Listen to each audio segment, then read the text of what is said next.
दुनिया में हम आए हैं टेस्ट के लिए, हमारा टेस्ट हो रहा है और हर इंसान का अलग अलग अंदाज में टेस्ट होता है। और इस दुनिया में अगर इविल मौजूद है तो वो इविल जरिया है हमारे अंदर ह्यूमन नोबल क्वालिटीज को डेवलप करने का और अलग अलग फील्ड में प्रोग्रेस करने का। और अगर हमारे अंदर और इस दुनिया में इविल नहीं होता तो बताइए टेस्ट का मतलब क्या होता? अगर मैं अपने स्टूडेंट को एमसीक्यूज दूं और उसमें सिर्फ राइट आंसर लिख कर दे दूं और कहूं तुम्हारा टेस्ट हो गया, ये मीनिंगलेस है। इस दुनिया में अगर हम टेस्ट के लिए आए हैं तो जाहिर है गुड एंड इविल दोनों मौजूद है। तो अगर गुड एंड इविल दोनों मौजूद है तो ये इविल भी खुदा का बनाया हुआ है?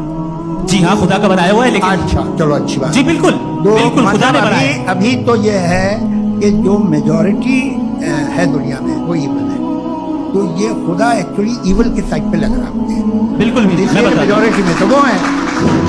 क्या बात कर रहे हैं भाई आप? मैं बहुत कोई भी जो मुंसिफ होगा, चाहे आपका अपना घर हो जिसके आप सबसे बड़े हैं, चाहे आपकी ऑर्गेनाइजेशन हो आप चलाते हैं, वहाँ पर आप इविल रखेंगे साबित करने को कि बाकी लोग शरीफ हैं? मेरी बात सुनिए, क्या ये आर्ग्यूमेंट ही गलत है? अगर जब तक के कोई इविल नहीं होगा तब तक के शरीफ आदमी शरीफ नहीं लगेगा। अगर एग्जामिनर गलत ऑप्शन दे रहा है तो एग्जामिनर इविल नहीं हो गया, जो गलत ऑप्शन को सेलेक्ट कर रहा है वो फेल होगा। क्रिएटर ने इविल को बनाया है लेकिन वो इविल नहीं है। अच्छा सुनिए मेरी let me complete sir. Creator ने इविल को बनाया है टेस्ट के लिए, वो इविल नहीं है। इविल वो होगा जो उसे इख्तियार करेगा। छुरी को बनाने वाला गलत नहीं होता है, छुरी का गलत इस्तेमाल करने वाला गलत होता है। रेप को कैसे गलत इस्तेमाल करते हैं? इंसान के फ्री विल का नतीजा है। ये रेप कैसे गलत इस्तेमाल होता है? अब सुन ले गलत इस्तेमाल होता है। हाँ मैं बता रहा हूँ ना, मैं बता रहा हूँ कि जो इविल इस दुनिया में मौजूद है उसके कई सारे तरीके हैं। एक तरीका इंसान का अपना फ्री विल है। अब अगर कोई रेपिस्ट रेप कर रहा है तो इसका गॉड का कसूर नहीं है, वो अपने फ्री विल का गलत इस्तेमाल कर रहा है, उसको सजा मिलनी चाहिए और उसी के लिए जहन्नम बनाई गई है। ये फ्री विल का भी बड़ा चक्कर। आप जब कोई बुरा काम करते हैं या कोई बुराई होती है तो ये कहा जाता है कि ये फ्री विल है। 7 billion free wills are moving on this planet. 7 billion free will. और एक आदमी अपनी फ्री विल से मुझे कत्ल कर दे तो मैं खुदा की मर्जी से मारा हूँ कि इसकी फ्री विल की वजह से। मेरी मौत खुदा के हाथ है या ये फ्री विल वाले के हाथ? खुदा ने फ्री विल का निजाम बनाया है और उस निजाम का गलत इस्तेमाल करके कोई आपको मार रहा है, इस्तेमाल करके मेरा कत्ल कर देता है। अब मेरी मौत का जिम्मेदार कौन है? वो इंसान जिम्मेदार है। वो इंसान जी। तो ये कहना और उसको सजा मिलेगी। तो अब आप आगे चलिए कि ये तय करना कि अल्लाह ही या खुदा ही जिंदगी देता है, खुदा ही मौत देता है, ये गलत, बिल्कुल गलत नहीं है। हाँ, नहीं, निजाम उसी ने बनाया फ्री विल का। निजाम मौत और हयात को उसी ने बनाया। You are contradicting yourself. अभी आपने कहा कि एक आदमी ने फ्री विल से आपको मार दिया, इसमें उसे फ्री विल दी गई थी, उसने गलत इस्तेमाल किया। 7 billion free wills are moving on this planet और आप चाह रहे हैं कि मैं सिर्फ खुदा का ध्यान करूं।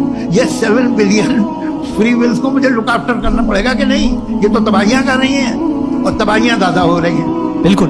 तो अगर आप बताएं अगर खुदा नहीं है फॉर एग्जाम्पल, तो आप इविल को कैसे डिसाइड करेंगे? यानी how can you define evil objectively without God? देखिए दुनिया में 2 तरह के जानवर हैं।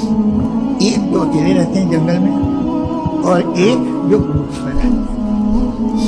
ग्रुप में जो भी रहेगा, चाहे वो आपका फाउंडेशन हो, चाहे कोई क्लब हो, चाहे कोई पॉलिटिकल पार्टी हो, चाहे कोई यूनिट हो, उसमें आपको इंटरैक्ट करने के रूल बनाने पड़ेंगे। यानी लोग तय करेंगे। अगर लोगों ने ये तय किया कि किसी का रेप करना सही है, आप जस्टिफाई करेंगे? आपका फाउंडेशन तो ये हो गया ना कि लोग ही विल डिसाइड करेंगे। नहीं। अरे दुनिया में ऐसे ग्रुप्स हैं जो रेप को जायज मानते हैं सर्टेन हालात में। मैं डिटेल में नहीं जानूंगा, आप ही जानते हैं। ये जो आईसिस वाले थे जिन्होंने क्या किया था, तो उन्होंने क्या किया उसका खुदा से कोई ताल्लुक नहीं है सर। मैंने सिंपल सवाल किया कि इविल को आप डिफाइन करते कैसे हैं? आइए वापस जी।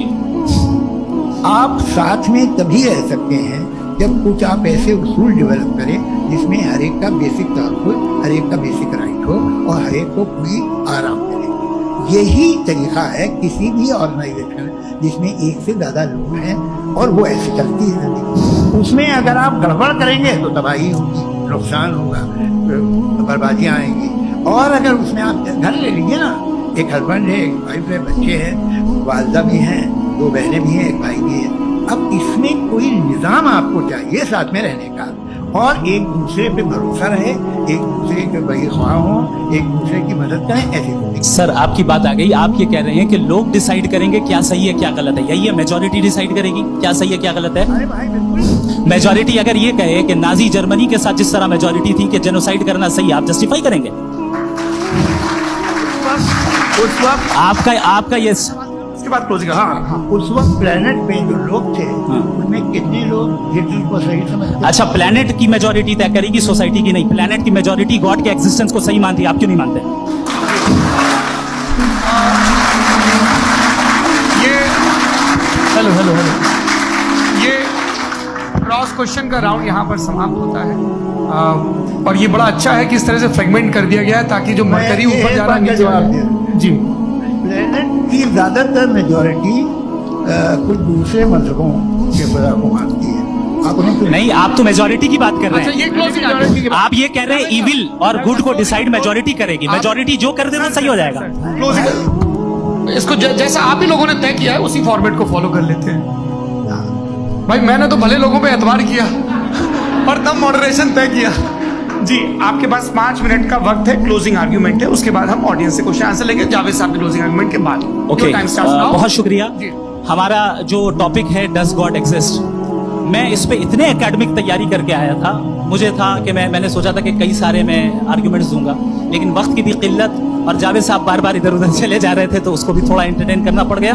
डज गॉड एग्जिस्ट पे मैं एक ही आर्ग्यूमेंट दे पाया। आर्ग्यूमेंट्स बहुत हैं और डेफिनेटिव आर्ग्यूमेंट्स हैं, और मेरे आर्ग्यूमेंट को किसी एक राउंड में भी इन्होंने एंटरटेन नहीं किया और रेफ्यूट नहीं किया। एक राउंड में भी नहीं, एक राउंड में भी नहीं, और ना ही अभी आपका क्लोजिंग आर्ग्यूमेंट है, बता देना। Argument of contingency. सर अरे मैं आपसे कई बार कह चुका हूँ कंटीजेंसी का मतलब अब मैं कैसे समझाऊं आपको आपस में। हाँ, आप और कितने आसानी से समझाऊं मैं, मुझे तो नहीं समझ में आ रहा है।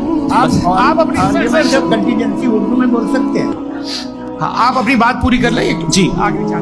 दूसरी चीज, just a minute please ma'am, या नहीं तो